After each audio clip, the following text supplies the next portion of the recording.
حياكم معنا في زوارة اليوم. راح نتكلم عن أثر التدخين على الكلى.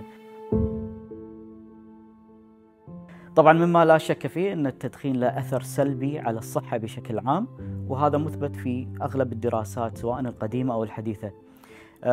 في عام 2002 تم نفس ما نقول إدراج التدخين كأحد عوامل الخطر اللي تسبب تفاقم أو تدهور في التهاب أو مرض الكلى المزمن.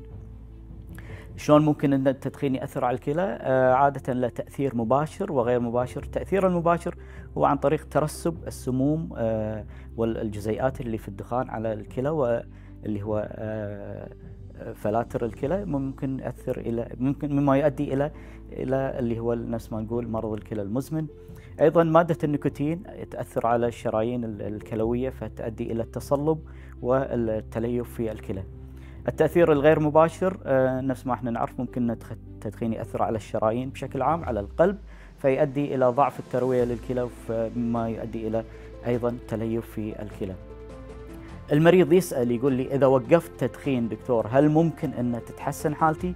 أجاوبه وأقول له نعم.